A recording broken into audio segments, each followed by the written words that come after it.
এজন্য পৃথিবীতে যখন হত্যাকাণ্ড হয়েছিল এটার কারণ ছিল মেয়েরা। মেয়েদেরকে আমি অবহেলা করছি না, মেয়েরা সম্মানিত, ইসলাম তাদেরকে যথেষ্ট মর্যাদা দিয়েছে।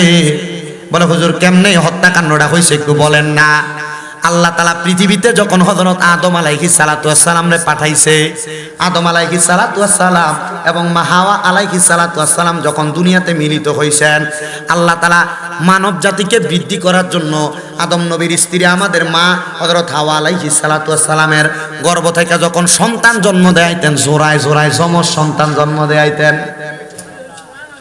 সুবহানাল্লাহ কোন। তো যদি কারোর যমজ সন্তান হয়, আদম নবীর সুন্নাত মা হাওয়ার সুন্নাত আদায় হবে। মারহাবা করেন।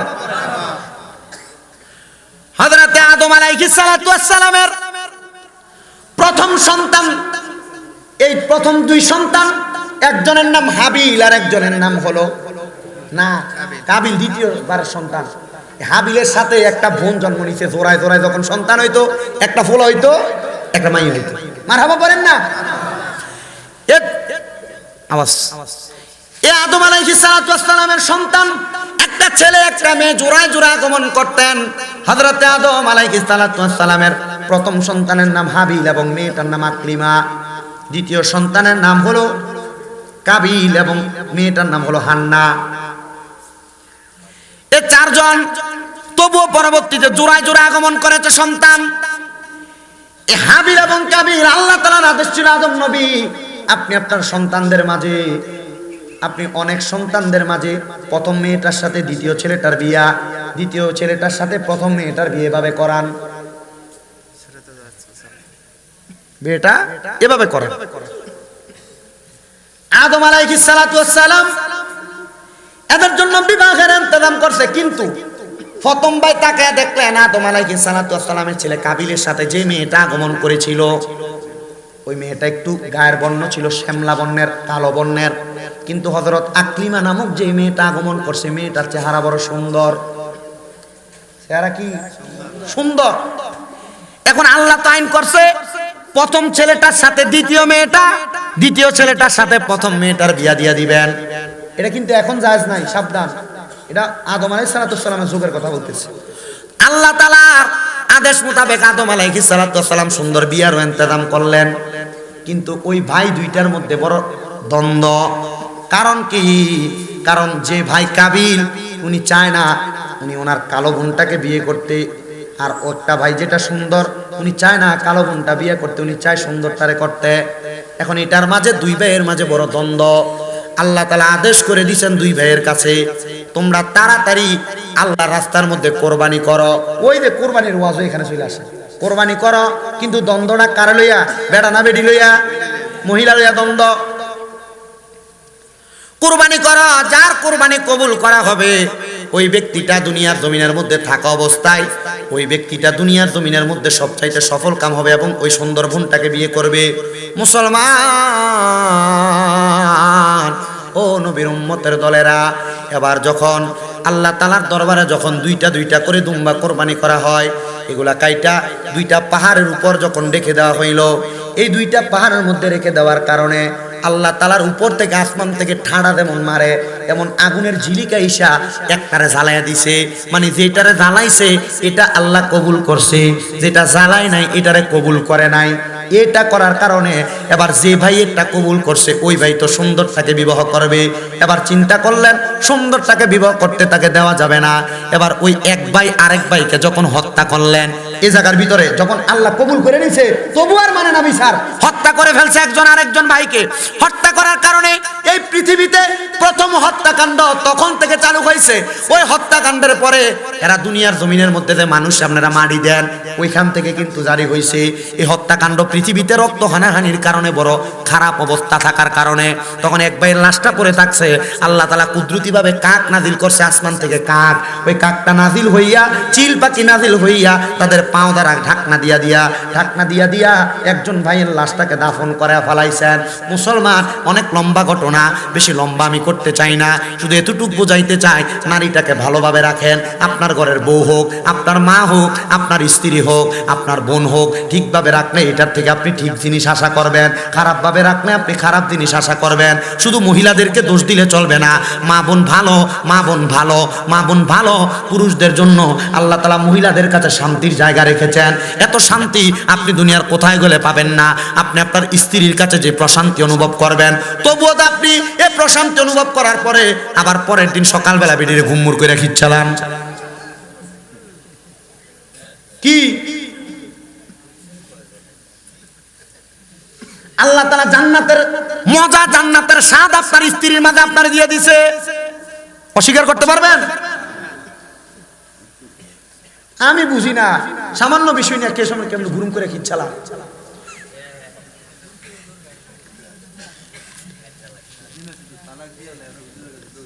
তালাকও দিয়ালাম। আমার কাছে হাজীগঞ্জ থেকে এক মহিলা, হুজুর আমার জামাই তো আমার অন্যায়ের কারণে তালাক দিচ্ছে। আমি অন্যায়টা কিটা? কোজন আমার জামাই টিয়া পাঠাইছিল, আমি জায়গা কিনছিলাম আমার নামে, তোরকু ফলে তোর ফিসা দিয়ে পিটানোর দরকার বেরিয়ে দে। জামাই টিয়া পাঠাইছি, তুই জায়গা কিনিস তোর নামে। হুজুর আরো কুদুর করছিলাম, আমার মার নামে আধা ঘন্টা কিনছি। আর ওই শ্বশুর শাশুড়ি কেমন ব্যাক কল, যে জামাই টাকা দিয়ে তুই কেমনে চলস? শরম লাগে না?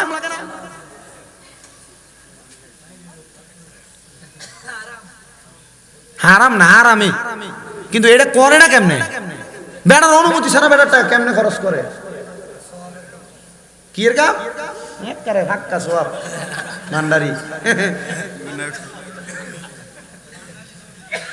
অনেক সংসার নষ্ট হয়েছে মেয়ের জামাই প্রবাসে থাকার কারণে। তাদের টাকা পয়সা, তাদের স্বামী নষ্ট করা, তাদের স্ত্রী নষ্ট করার কারণে।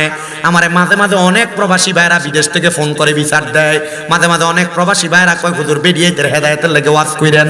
আমি বলবো, হে পর্দার অন্তরালের মা বোনেরা, আপনার স্বামী বিদেশের বাড়িতে কষ্ট কইরা মাথার ঘাম পায়ে ফালাইয়া টাকা ইনকাম করে, আপনি আপনার প্রবাসী স্বামীর টাকা দিয়ে নষ্ট করেন। আপনার জামাইয়ের টাকা দিয়ে আপনি আপনার বাইরে আপনি মোবাইল ফোন কিনা দেন। আপনার জামাইয়ের টাকা দিয়ে মারে বইলে ডাক্তার দেখান। আপনার জামাইয়ের টাকা দিয়া আনন্দ আয়েশ কইরা বেড়ান, মাইনছেরও খাবান। না না না, আল্লাহর কসম, আমি যখন সৌদি আরবে গেলাম হজ করার জন্য, ওইখান থেকে আমি যখন গেলাম বদরের প্রান্তরে, আমার একজন দোস্তর সাথে দেখা হয়েছে, তার নাম আলিয়াসগর। আমরারে ভালো কইরা সুন্দর করে খাওয়াইছে। এরপরে আমি আসার পরে রাস্তায় দেখছি বাংলাদেশি 5 জন প্রবাসী, মুরাদনগরে বাড়ি, তারা রাস্তার পাশে কাগজ বিছিয়া বিছিয়া ভাত খাইতেছে রাস্তার পাশে। ওই প্রবাসীদের টাকা যদি কেউ মাইরা খায়, ওই প্রবাসীদের টাকা যদি কেউ জুলুম করে খায়, আল্লাহর কসম প্রবাসীদের টাকা মাইরা খাওয়ার কারণে আপনি আল্লাহর কাছে জবাব দিতে পারবেন না। কারণ প্রবাসীরা নিজের রক্তরে পানি বানাইয়া টাকা কামাই করে। শুধু প্রবাসী না, বাংলাদেশের কোনো মানুষের টাকা আপনি হাওলাত নিয়ে দিতেছেন না।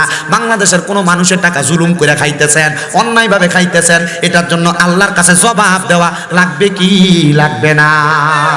এই জন্য সাবধান, মানুষের টাকা মাইরা খাইতে বড় সাবধান, মানুষের টাকা নষ্ট করতে সাবধান। প্রবাসীদের স্ত্রী যারা শুনতেছো, তোমাদের পায়ের মধ্যে হাত দিয়ে বলি, ও প্রবাসীর স্ত্রীরা, তোমার স্বামী বড় কষ্ট করে বিদেশ থেকে টাকা পাঠায়, তোমার স্বামীর টাকা বেহুদা জায়গার মধ্যে নষ্ট করো না। তোমার স্বামীর টাকা বাবার বাড়িতে 1-2 টাকা দিতেও বড় সাবধানতা অবলম্বন করে দিও। কারণ জামাই রক্ত পানি করে, মাথার গাম পায়ে ফালায়। এই জামাইয়ের টাকা যদি বাবার বাড়িতে পাচার করে দাও, বাইকে দিয়া দাও, বোনকে দিয়া দাও, এই টাকা দেওয়ার কারণে তোমার স্বামী যদিও না জানে, এটার জন্য তোমার স্বামীর কাছে কবরের মধ্যে তুমি জবাব দেওয়া লাগবে, জবাব দেওয়া লাগবে, জবাব দেওয়া লাগবে। অনেক প্রবাসীরা যেহেতু বিচার দেয়, ওদের উদ্দেশ্য ওয়াজটা করে দিলাম। তো যেই জায়গার মধ্যে ওয়াজ, আমি আপনাদেরকে বলবো, আপনারা দুনিয়াতে যা করেন আর না করেন, মহিলাদেরকে একটু ভালো নজরে তাকাইয়েন, বাজে নজরে তাকাইয়েন না। এদের উপর আপনি একটু সন্তুষ্ট থাকেন, কারণ আল্লাহ তাআলা জান্নাতের শান্তি আপনাকে আপনার স্ত্রীর কাছে দিয়েছে। এবার আসেন ওই মাইয়াটার কথাটা শেষ করে দেই। মাইয়া তার আব্বারে ভালো জায়গায় দেখছে না খারাপ জায়গায়? বালা জায়গায় দেখছে। মাইয়া কয় আব্বা ও আমার মা শোনো, তুমি যে তাহাজ্জুদ নামাজ পড়ছো, 5 ওয়াক্ত নামাজ পড়ার কারণে আল্লাহ তাআলা আমার সামনে পেছনে রহমতের ফেরেশতাটা নির্ধারণ করে দিছে। এ মা তুমি আল্লাহ তাআলার কাছে দোয়া করবা, আল্লাহ তাআলা যেন আমি আব্বা জানলে জান্নাতের সুন্দর জায়গাগুলো দেখায়, জান্নাতের সুন্দর জায়গাগুলোতে রাখে। মাইয়ার মা একই জায়গার মধ্যে স্বপ্নের মধ্যে একই জিনিস দেখার কারণে মাইয়ার মা কয় আম্মা তোর আব্বার জন্য যেমন দোয়া করছস আমার জন্য তেমন দোয়া কইরো, কারণ তারা দুনিয়ার জমিন থেকে ইন্তেকাল করে বাবিন ফিয়ালের ওজনে স্থানান্তরিত হয়, জায়গা পরিবর্তন করে। মারহাবা বলেন মারহাবা। এরা দুনিয়াতে যেমন সংসার কইরা আনন্দ ফুর্তিতে জীবন কাটায়, এরা কবরে যাওয়ার পরে আল্লাহর ইবাদত কইরা আনন্দ ফুর্তিতে জীবন কাটায়। এজন্য যারা জান্নাতি তারা দুনিয়াতেও আনন্দ পায়, কবরে আনন্দ পায়। ও মুসলমান, এই জন্য দুনিয়াতে চলাফেরা করা অবস্থায় যেন আপনি আনন্দে আরামায়েশে থাকতে পারেন সেইভাবে চলাফেরা করবেন। শুনেন, আমি আল্লাহর একজন বান্দা হাম্মাদ নামক ওই ব্যক্তির আমি ছোট্ট একটা ওয়াকিয়া কারগুজারি আমি আপনাদেরকে শোনায় দিতে চাই। হযরতে হাম্মাদ নামক ব্যক্তি উনি আল্লাহ পাকের বড় সাচ্চা পাক্কা বন্ধু, বলক এলাকার মধ্যে বাড়ি। হযরত হাম্মাদ বলতেছে, জগতের মানুষ আমি হাম্মাদ যখন এলাকার মধ্যে বসবাস করি আমি আল্লাহ তাআলার ইবাদত একটু বেশি করি, 5 ওয়াক্ত নামাজের পাশাপাশি নফল ইবাদত আমি বেশি করি। এবার আপনারা বলেন 5 ওয়াক্ত নামাজের পাশাপাশি আরো বাড়তি নামাজ আছে না নাই? বাড়তি নামাজ আছে না? যেমন ফজরের আগে তাহাজ্জুদ আছে, এশরাকের নামাজ, আওয়াবিন নামাজ, চাশতের নামাজ আছে না? নামাজ সালাতুল হাজতের নামাজ, সালাতুল ইস্তেসকার নামাজ, 5 ওয়াক্ত ছাড়া তারা 6 ওয়াক্তের কথা বললাম, আরো আছে এমন অনেক নামাজ আছে না? অনেক নামাজ। হযরত হাম্মাদ রাহমাতুল্লাহ আলাইহি বলেন, আমি ফজরের নামাজের পরে এশরাকের নামাজ আদায় কইরা এশরাকের নামাজ আদায় করার জন্য ফজর থেকে আমি অপেক্ষা করতে লাগলাম। বেশি উপরের ক্লাস না, মাদ্রাসায় মাত্র মেশকাতুল মাসাবি কিতাবুস সালাত অধ্যায়ের ভিতরে হাদিস শরীফ। নবীজি বলছেন, আমি নবীজি কখনো ফজরের নামাজ আদায় করে সূর্য ওঠার আগ পর্যন্ত এশরাকের নামাজ না পড়ে উঠতাম। নবীজি বিছানা নামাজের মুসল্লা ত্যাগ করতেন না। সুবহানাল্লাহ কোন? হযরত হাম্মাদ বলে, নবীজির এই আমলটা আমি করতাম। আমি সব সময় ফজরের নামাজ পড়া এশরাকের নামাজের ওয়াক্ত সময়ের জন্য অপেক্ষা করতাম। হযরত হাম্মাদ বলেন, আমি যখন অপেক্ষা করতে লাগলাম ওই দিন আমার শরীরটা বড় ক্লান্ত, পরিশ্রান্ত শরীর নিয়ে আমি এশরাকের নামাজ আর পড়তে পারলাম না। আমি আমার নামাজের মুসল্লাটার মধ্যে ফজরের নামাজের পরে ঘুমায় গেছি। ঘুমানোর পরে হঠাৎ করে আমি দেখতে পাইলাম আমার চোখের সামনে একটা মানুষ দেখা যায়, যে মানুষটার নাভি থেকে মাথা পর্যন্ত বড় ভালো সুন্দর দেখা যায়, কিন্তু মানুষটার নাভি থেকে পায়ের তালু পর্যন্ত আগুন ধাউ ধাউ করে জ্বলতেছে।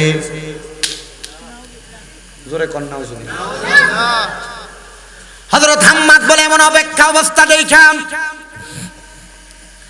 আমি হাম্মাদ বড় হতবিলম্ব হইয়া আমি তার কাছে প্রশ্ন করলাম, কিরে আল্লাহর বান্দা, তোমার কেন এমন অবস্থা যে তোমার শরীরের নাভি থেকে মাথা পর্যন্ত বড় ভালো, নাভি থেকে পায়ের তালু পর্যন্ত আগুন ধাউ ধাউ করে জ্বলতেছে?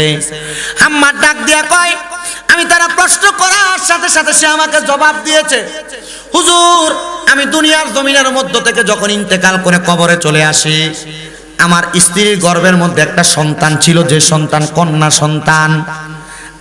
আমি ইন্তেকাল করার পরে ওই মেয়েটা দুনিয়াতে জন্মগ্রহণ করেছে। তার আগে আমার আরেকটা মেয়ে ছিল, ওই মেয়েটা নামাজি, ওই মেয়েটা রোজাদার, ওই মেয়েটা আমলওয়ালা, ওই মেয়েটা বলো ভালো মেয়ে। হুজুর আমার ওই মেয়েটা ভালো হওয়ার কারণে আল্লাহ তাআলা আমার একটু অংশ আরামদায়ক বানাইছে, কিন্তু আমার যেই মেয়েটারে আমার স্ত্রীর গর্ভে রেখে আমি ইন্তেকাল করেছি, আমি ইন্তেকাল করার পরে আল্লাহ তাআলা আমার নাভি থেকে পায়ের তালু পর্যন্ত একবারে দাউ দাউ করে আগুন জ্বালাইতেছে। কারণ আমার ওই মেয়েটা জন্মগ্রহণ করার পরে আমার স্ত্রী মাইয়াটারে ভালো করে মানুষ করে নাই, মানে পর্দা করায় নাই, নামাজি বানায় নাই, নেককার বানায়। হুজুর আল্লাহ তাআলা নাকি আমারে নাভি থেকে পায়ের তালু পর্যন্ত ওই মাইয়ার কারণে আযাব দিচ্ছে, আর যেই মাইয়াটা ভালা ওই মাইয়াটার কারণে নাভি থেকে মাথার তালু পর্যন্ত আল্লাহ তাআলা আমারে আরামদায়ক বানিয়ে দিছে। এবার আল্লাহর ওলি বলেন, আমি সাথে সাথে নামাজটা ত্যাগ করলাম, আমি নামাজ পড়লাম না। আমি এশরাকের নামাজ ওই দিন বাদ রাইখা এশরাকের নামাজ পড়ার আগে ওই বাড়ির তালাশ করতে গেলাম। সে আর কেউ না, আমাদের এলাকার একজন মানুষ, যে এলাকাটা হলো বলক এলাকা। আমি তার এলাকার মধ্যে যাইয়া তার ঘরটা তালাশ করলাম। ঘরটা তালাশ কইরা বাহির কইরা ডাক দিয়ে বললাম, আসসালামু আলাইকুম ওয়া রাহমাতুল্লাহ। সালাম দেওয়ার পর আমারে কোনো জবাব দেয় নাই, উল্টা তাদের ঘরের বাসি যে পানি আছে ওই পানিগুলো আমার উপরে ছইরা মারছে। মারার পর দেখলাম একটা মাইয়া কেমন জানি এলোমেলো অবস্থায় বাহিরে আইসা কয়, সালাম দেন কেন, কারণ কি, আমাকে জবাব দেন। ওই মাইয়া আমার কাছে এমন কথা বইলা আমার শরীরের উপর নোংরা পানি ফেলে দিছে। আমি রাগান্বিত হইয়া মাইয়ার সঙ্গে কোনো কথা বলতে চাইলাম না। এবার আমি আবার ঘরের দরজায় সালাম দিয়া দেখলাম কোনো ভালা মানুষ ঘরে আসেনি। আবার সালাম দিলাম, আসসালামু আলাইকুম ওয়া রাহমাতুল্লাহ। দেখলাম ঘরের মধ্য থেকে একটা জবাব আসে, ওয়া আলাইকুমুস সালাম ওয়া রাহমাতুল্লাহি ওয়া বারাকাতুহু। আমি জিজ্ঞাসা করলাম, ঘরের মধ্যে কে আছেন? বলে, বাহিরে যাকে দেখতেছেন আমি তার বোন। বলে, আপনি কি আমার একটু কথা শুনতে পারবেন? বলে, হ্যাঁ। বলে, আপনার আব্বা ইন্তেকাল করেছে, কথাটা সত্য? হ্যাঁ, আমার আব্বা ইন্তেকাল করেছে। বলে, ইন্তেকাল করার পরে আপনার আব্বা কোথায় আছে আপনি কি জানেন নাকি? বলে, না না না, আমি আমার আব্বার খবরটা এখনো ভালো করে জানি না। বলে, কেন জানেন না? বলে, না জানার কারণ হইল আমার আব্বা তো মারা গেছে, কবরের খবর সম্পর্কে আমরা কোনো কিছুই জানি না। বলে, তাহলে শুনেন আপনার আব্বা কবরে কেমন আছে? কেমন আছে বলেন? বলে, আপনার আব্বার নাভি থেকে মাথার তালু পর্যন্ত সুন্দর আছে, ভালো আছে, কিন্তু আপনার আব্বার নাভি থেকে পায়ের তালু পর্যন্ত আগুনের মধ্যে জ্বলতাছে। বলে, কারণ কি? বলে, কারণ হইল আপনার বাহিরে থাকা বোনটা। বলে, কেন? এই বোন তো আমার আব্বারে কোনোদিন দেখে নাই, আমার আব্বা এই বোনটাকে মায়ের গর্ভে রেখে ইন্তেকাল করেছে। বলে, হ্যাঁ, ওই বোনটা আপনার মতো নামাজি হয় নাই, আপনার মতো শালীন হয় নাই, আপনার মতো পর্দাওয়ালা হয় নাই, আপনার মতো আদবওয়ালা হয় নাই। এই জন্য এই বোনটা বেপর্দা হওয়ার কারণে, অশালীন হওয়ার কারণে আল্লাহ তাআলা আপনার আব্বার কবরে আযাব দিয়া দিছে। ওই মাইয়াটার সাথে সাথে আল্লামা হাম্মাদ নামক ব্যক্তিটা কদমের মধ্যে ঝরায়া ধইরা বলছে, হুজুর, আমি আমার আব্বা জানরে কোনোদিন দেখি নাই, কিন্তু আমার আব্বা জান নাকি আমি এই মাইয়ার জন্য জাহান্নামের আগুনে জ্বলতাছে। হুজুর গো, আপনি আমারে একটু অনুমতি দেন, আমারে সবক প্রদান করেন, তালিম প্রদান করেন, আমার আব্বা জান কেমনে মুক্তি পাবে। ডাক দিয়ে কয়, মাইয়া শোনো, তুমি যদি তোমার আব্বাকে কবরের মধ্যে শান্তিতে রাখতে চাও তাহলে তুমি এখন থেকে নামাজি হয়ে যাও, পর্দাওয়ালা হয়ে যাও, আমার কাছ থেকে তালিম প্রদান করো। তুমি এখন তালিম নিয়া তুমি তোমার জীবনটাকে পরিবর্তন করো। ওই মাইয়া বলেন, আমি আমার জীবনকে পরিবর্তন করতে লাগলাম, আমি হুজুরের কথা মোতাবেক পর্দা করতে লাগলাম, অশালীনভাবে আমি আর চলি না, আমি নামাজ পড়তে লাগলাম, ইবাদত করতে লাগলাম, কিন্তু আমার হুজুরে বললাম, হুজুর, আমি যে আজকে আমাকে পরিবর্তন করে নামাজি হয়ে গেলাম, আমার আব্বার কবরে কি খবর একবার আপনি বলেন না। হুজুর ডাক দিয়া কয়, মা, তোমার আব্বাকে ওই দিন দেখার পরে আর আমি স্বপ্নে দেখি নাই। মনে রাখবেন মুসলমান, যদি কখনো আপনার মা, আপনার বাবা আপনার স্বপ্নে দেখা দেয়, দাদা দাদি স্বপ্নে দেখা দেয়, মনে করবেন তারা কবরে বড় খারাপভাবে আছে, কবরের অবস্থা বেশি ভালো না। এজন্য মাঝে মাঝে তাদের জন্য যে একটু দোয়া করবেন। কথা বুঝতে পারছেন? স্বপ্নে যদি মা বাবাকে দেখেন, দাদা দাদিকে দেখেন, বা আত্মীয় স্বজনকে স্বপ্ন দেখেন, কি করবেন? এদের জন্য দোয়া করবেন, পারলে কবর জিয়ারত করবেন, কোরআন শরীফ পড়ে দোয়া করবেন। কারণ কি? কারণ এরা কবরে কষ্ট থাকলেই আত্মীয় স্বজনদেরকে সাক্ষাৎ দেয়। ইবনে সিরিনের স্বপ্নের তাবির পড়ে দেখলাম যে আসলে কথা সত্য।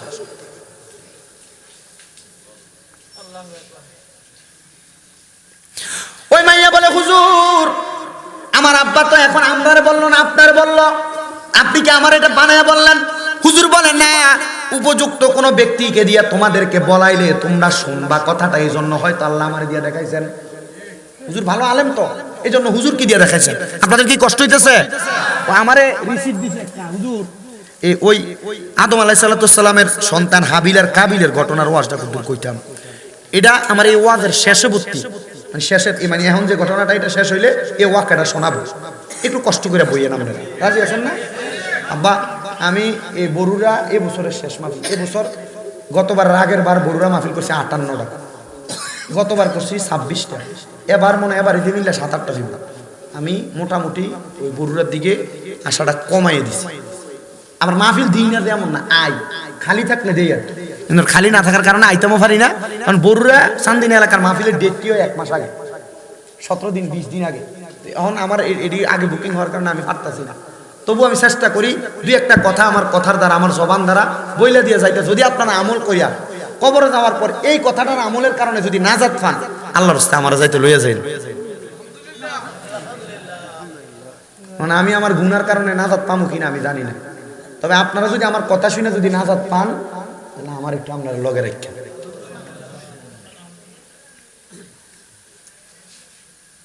আপনারা এখন যারা আছেন সবাই বাস কারালো, কারণ যারা যায় যাইতে 12টা বাজে না, যারা ঘুমাইন না এরা চলে গেছে। তবে আমার গতবার আগের বার নি না এর আগের বার তাইলে একবার কইরা যাই চতুর্থবারের সময় আবার তৃতীয়বারের সময় আমার মনে আছে ওই তাবারকের সময় ইয়ানাবি করে দাঁড়ানোর লগ লগ মোটামুটি আইয়া আরো ঢুকি সাফে মুখুজির মাহফিল দাও আল্লাহ যেন কবুল করে। আমিন জোরে কন, আমিন জোরে কন। ওই মাইয়া ডাক দিয়া কয় হুজুর এখন দিয়ে আর আব্বারে দেখি না। হুজুর কয় আমি নিজেও তো দেখি না, তুমি দেখবা কেমনে? আমারও দেখতে মন চায় মাইয়া, তবে আমি তোমার কাছে একটা কথা বলি, দেখার একটা ব্যবস্থা আছে, তুমি কি দেখতে চাও? হুজুর হ্যাঁ দেখতে চাই আমার আব্বাকে। আপনাদের যাদের মা বাপ কবরে, আপনারা চাইলে আব্বা আম্মা কবরে কেমন আছে দেখতে পারবেন। কেমনে? আল্লাহর নবীর হাদিস এবং আল্লাহর কোরআনকে একসাথে কইরা আলেম উলামাগণ যাচাই করছে, কেউ যদি তাহাজ্জুদের নামাজ আদায় করে, কোন নামাজ? তাহাজ্জুদের নামাজ আদায় করে, আল্লাহ বলেন ওয়া মিনাল লাইলি ফাতাহাজ্জাদ বিহি নাফিলাতাল লাকা আসা আইয়াবাসাকা রাব্বুকা মাকামাম মাহমুদা। নবীজিকে বলছেন আপনি রাতের কিছু অংশে তাহাজ্জুদের নামাজ আদায় করেন, অতি সত্বর আপনাকে সম্মানিত জায়গা মাকামে মাহমুদ দেওয়া হবে, প্রশংসার জায়গা। এই আয়াত যখন নবীর উপর নাজিল হইছে আমার নবীজি কান্না করে দিছেন। আমি জানি আজকের মাহফিলের মধ্যে অনেক সন্তান বসছেন, আপনাদের মা নাই, আপনাদের বাবা নাই, আম্মা আব্বার জন্য আখিরি মুনাজাতের মধ্যে খাস করে করে দোয়া করবেন। তবে আরেকটু সাবধান করে দিয়ে যাই, অনেক সন্তান আছে বাইরে বাইরে ঝগড়া করে মা বাপকে আলাদা করে দেয়, মা বাপকে জুদা করে দেয়, বউয়ের কথা শুই না মা বাপকে আলাদা করে দেয়। এক ভাইয়ের ঘরে সকালবেলা, আরেক ভাইয়ের ঘরে দুপুরবেলা, আরেক ভাইয়ের ঘরে রাত্রবেলা ভাত খায়। কিরে তোমার মা বাপ তো তোমার আলাদা করে মানুষ করে নাই, আব্বা কোনো ভালো খানা খায় নাই, আব্বা দামি কোনো খানা খায় নাই, আব্বার জুতাতে পায়ে দিত, জুতা ক্ষয় হইতে হইতে আব্বার পায়ের গোড়াটা রাস্তার লগে লাগতো, আব্বা নতুন জুতা কিনতো না। সন্তান চিন্তা করে দেখো, ছোটবেলার কথা মনে করে দেখো, আব্বা তোমার নতুন জুতা কিনে এনে দিত, ছোট ছোট পায়ে নতুন জুতা পায়ে দিয়া খাটের উপরে রাত্রবেলা দৌড়াদৌড়ি করতা। আজকে তুমি লাখ লাখ টাকার মালিক, কিন্তু আব্বা জান অন্ধকার কবরে, আব্বা জানরে 500-1000 টাকা দিয়ে এক জোড়া দামি ব্র্যান্ডের জুতা পরাইতে পারো না। মা জননী কত কষ্ট করে মানুষ করছে, ওই মা একবেলা গুইরা গুইরা ভাত খাওয়া লাগে। সাবধান সাবধান, এমন মা বাবার মনে কষ্ট দিস না রে সন্তান। আম্মাদানের কাপড়টা ছিঁড়া ছিল, আম্মাদান কাপড় সুই সুতা দিয়ে সিলাই করে পড়ছে, আম্মাদান কাপড় রাস্তার মধ্যে 5-10 টাকা বাইন্দা রাখছে, ওই টাকাটা তুমি সন্তানরে দিছে, তুমি সন্তান এই টাকা স্কুল মাদ্রাসায় নিয়ে গেছো। আম্মাদান সকালবেলা পানি বাতি খাইছে না, আম্মা রাইখা দিছে আমার পুতের সকালবেলা থেকে দুপুরবেলা আইলে রইদি দিয়া, আমার পুতে পানি ভাত খাইলে পুতের কলজাটা ঠান্ডা হইব। সন্তান রে এখন তুমি লাখ লাখ টাকার মালিক, কিন্তু তোমার আম্মারে তোমার আব্বা জান রে তুমি 500 টাকা দিয়ে কিনে একটা কাপড় তোমার মারে পরাইতে পারো না। কি হইব তোর টাকা দিয়া, কি হইব তোর পয়সা দিয়া? টাকা ব্যাংক ব্যালেন্স করতে পারবা, কিন্তু মা বাবার মতো রত্নটারে যদি যত্ন না করো, আল্লাহর কসম আল্লাহর কাছে কোনো জবাব দিতে পারবা না, আল্লাহর কাছে কোনো জবাব দিতে পারবা না, আল্লাহর কাছে কোনো জবাব দিতে পারবা না। যদি কোনো সন্তান ওই মা বাপকে জুদা কইরা থাকো, আলাদা কইরা থাকো, দাও তোমার পাও আমার সামনে দাও, আমি শামিম দাদা জিব্বা দিয়া তোমার পাও পরিষ্কার করে দিব। তবু ওয়াদা করো আর কোনোদিন আম্মা আব্বারে জুদা করবা না। আম্মা আব্বার পাউডির মধ্যে আজকে মাহফিল থেকে যায় ধরবা, ধরে কইবা মা ও আব্বা আল্লাহর রাস্তায় আমি সন্তানকে মাফ করে দেন। যতক্ষণ পর্যন্ত মা মাফ করে দিছি, আব্বা মাফ করে দিছি বলবে না, ততক্ষণ পর্যন্ত মা বাবার পাও ছাইরো না। কারণ মা বাবার মনে কষ্ট দিয়া আমি শামিম দাদা না, পুরা বরুড়া এলাকার বড় আলেম দিয়া ওয়াজ করাইলেও কোনো লাভ হবে না। আম্মা আব্বারে জুদা করতে সাবধান। আজকের মাহফিল কবুল হবে কিনা সভাপতি সাহেব গ্যারান্টি দিবে? কেউ গ্যারান্টি দিতে পারবে না। তবে একটা কথা বইলা যায়, যদি আমি আইডিয়া করে বলছি আপনাদেরকে, আগামীকালকে যদি দেখেন মুগুজির কোনো দোকানের মধ্যে কোনো বেড়া বলতেছে হ্যাঁ শামিম রাজার ওয়াজ শুই না, আমার ফুতে আমার পায়ে ধরে মাপ চাইছে, মনে করবেন মাহফিল কবুল। বলে হুজুর কেন? কারণ সন্তান ওয়াজের আমল করছে। যদি দেখেন কোনো মা বোন একজন আরেকজনকে কয় হ্যাঁ আমার ফুতে ওয়াজ শুই না যায়, আমার পায়ে ধরে মাপ চাইছে, আপনারা বলেন মা বাবার পায়ে ধরলে দাম কইমা যায়? না না, আম্মা আব্বার কদমে পারলে চুমা দিবা। হুজুর কি লাগা?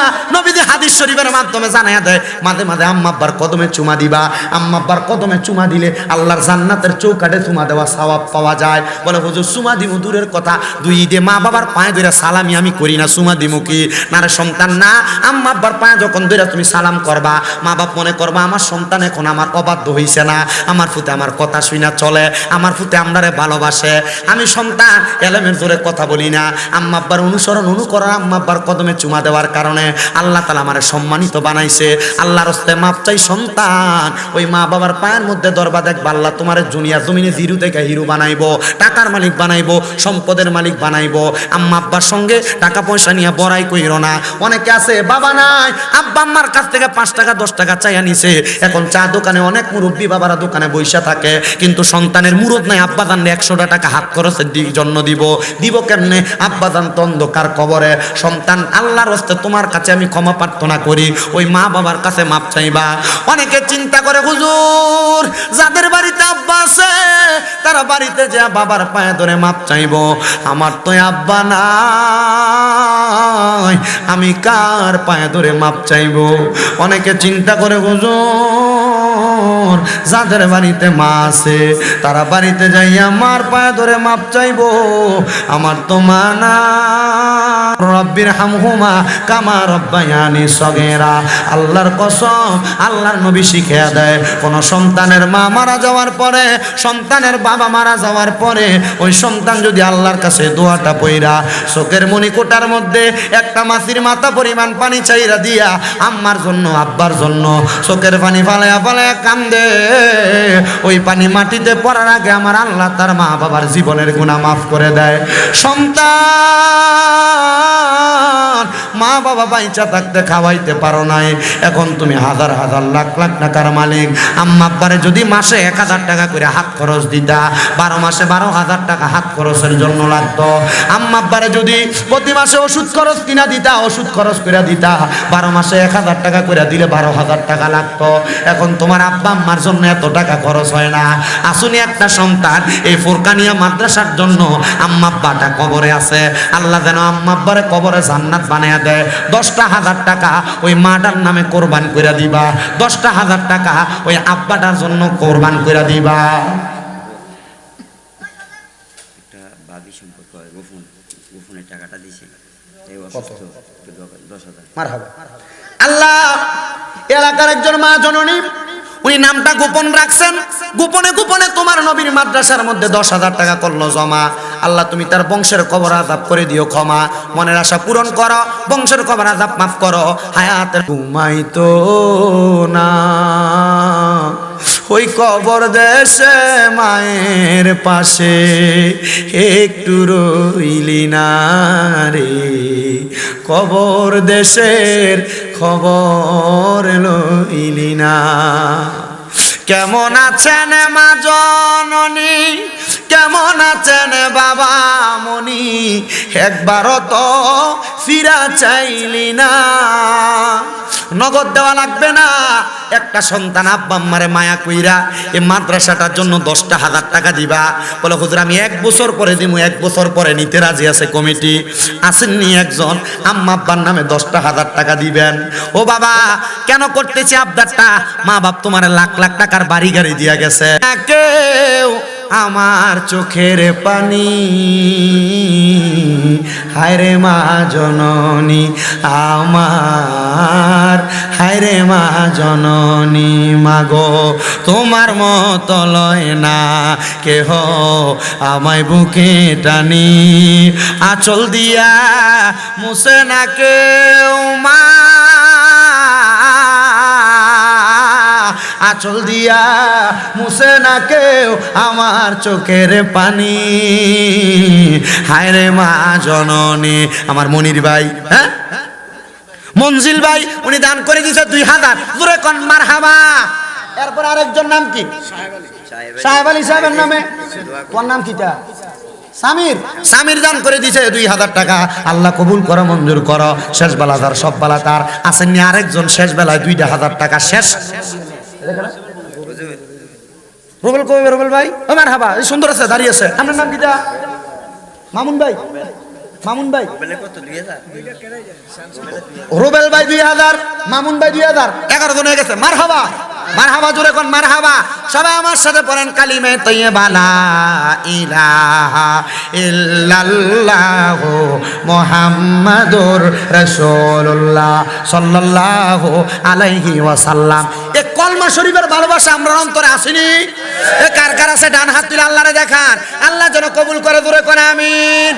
হাত নামান। এই কলমা শরীফ লিখতে হরফ লাগে 24টা, জোরে কোন কয়টা? 1000 টাকা করে আমি 24 জন মানুষ চাই, 1000 করে।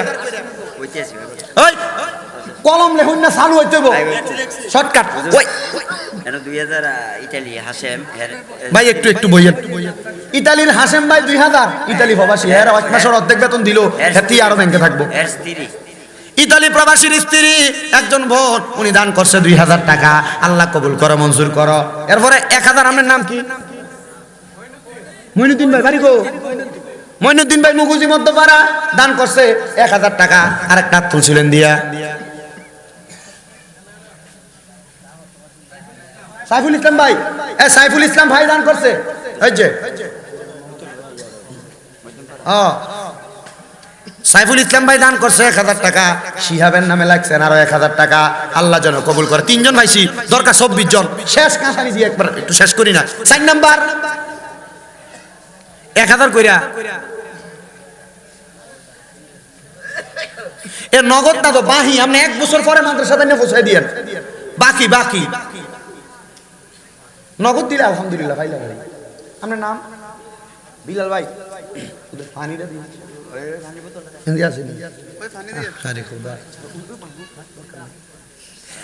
বিলাল ভাই উনি দিচ্ছে 1000, সাইডে পরে খাবেন। কে? আবুল বাশার সাহেব, ঈদ দোকানদার, 1000। মারহাবা, 5 জন এসে। 6 নাম্বার 1000 করে 24 জন, 1000 থেকে বেশি নাও। মজিবর সাহেব, উনি দিবে 1000। মারহাবা। 8 নাম্বার আবার লেখছে, এটা আবার লেখছে নতুন, দুইবার হইছে, 2বার। ডিগ্রির মধ্যে বললেন 2000। এরপরে আর আসিনি জাগান। বড় ভাই নাম কি? হাসান ভাই, মারহাবা, সুন্দর নাম হাসান। সুন্দর জামাই, মারহাবা। এই এলাকার জামাই হাসান ভাই, মারহাবা কন, মারহাবা। আল্লাহ এই মুগুদি এলাকার জামাই হাসান ভাই দান করছে 1000 টাকা। আল্লাহ আমার জামাই হাসান ভাইরে কবুল করো, জামাই হাসানের মনে আশা পূরণ করো, কামাইয়ের মধ্যে বরকত দান করো। এই এলাকাত মাহফিল হলে জামাইদের দাওয়াত দিবেন। দেখছেন নি হাসান জামাইও দান করছে, আরেকটা জামাই এলো দান করতো। আবার অনেক বেরিয়ে জামাইরে দাওয়াত দিছে, কথা সত্য, দেশি মুরগা কাটটা খাওয়াইয়া ঘুম লয়া রাখছে। ওই আপনার নাম কি? দা মনির হোসেন সাহেব, বাড়ি কো? মুগুজি। মারহাবা, মুগুজির মানুষ টিয়া দেয়। আল্লাহ কবুল করো, মঞ্জুর করো। মনির হোসেন সাহেব দান করছে মুগুজির 1000। 9 নাম্বার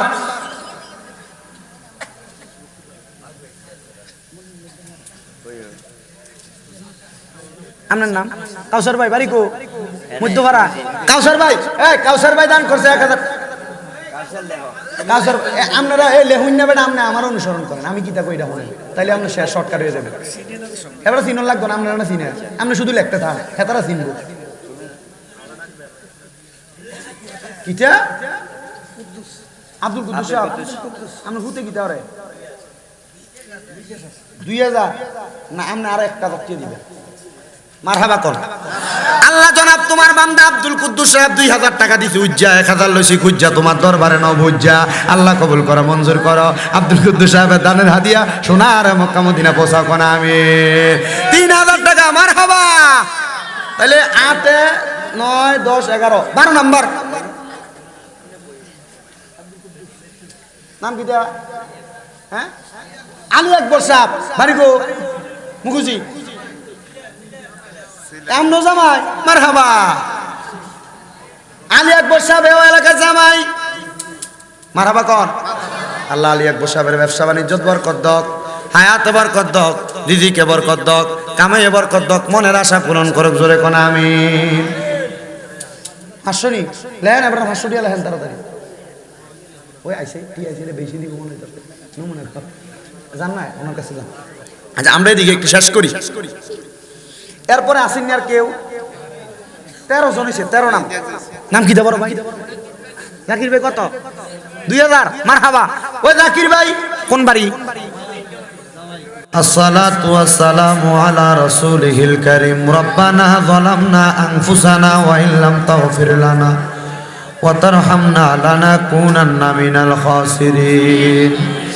রব্বানা ইয়া রব্বানা ইয়া রব্বানা মাফ করে দেন এই জীবনের সব গুনাহ। রব্বানা ইয়া রব্বানা ইয়া রব্বানা আমরার সালাম পৌঁছায়া দাও মদিনা। মাবুদ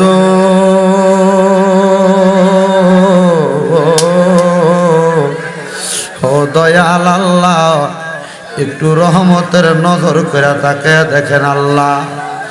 এই কুমিল্লা জেলার অন্তর্গত বরুড়া থানাধীন মুগুজি মধ্যপাড়া ফোরকানিয়া মাদ্রাসার উদ্যোগে আল্লাহ 79তম বাৎসরিক ওয়াজ ও দোয়ার মাহফিল সাজাইয়া আজকের মাহফিলের আখিরি মুনাজাতের মধ্যে আমার সঙ্গে এই এলাকার আলেম সমাজ, দাড়ি পাকা মুরব্বী বাবারা, যুবক নওজোয়ান ভাইয়েরা, ছোট্ট ছোট্ট মাসুম বাচ্চারা, পর্দার অন্তরালের মা বোনেরা, আল্লাহ তোমার শাহিন শাহী পাক দরবারে গুনাহগার কাঙ্গালের বেশে দুইখানা হাত বাড়াইছে আল্লাহ।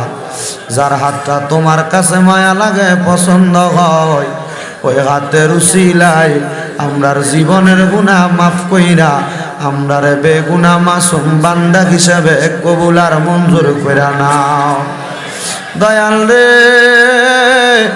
তুমি যদি আমরারে মাফ কইরা দাও, বলো আমরা কার কাছে যায় হাত বাড়াবো? আল্লাহ তুমি ছাড়া আমরার কোনো খোদা নাই। আমরা জানি তুমি গফফার, তুমি রাহিম, তুমি সাত্তার। আল্লাহ রহমানুর রহিম নামের খাতিরে আমরার জীবনের গুনাহগুলা মাফ কইরা দাও। মনিব ফরিয়াদ তোমার দরবারে, আমরার জীবনের গুনাহ মাফ কইরা আমরার হায়াতে ঈমানে আমলে জিন্দেগি নসিব কইরা দাও।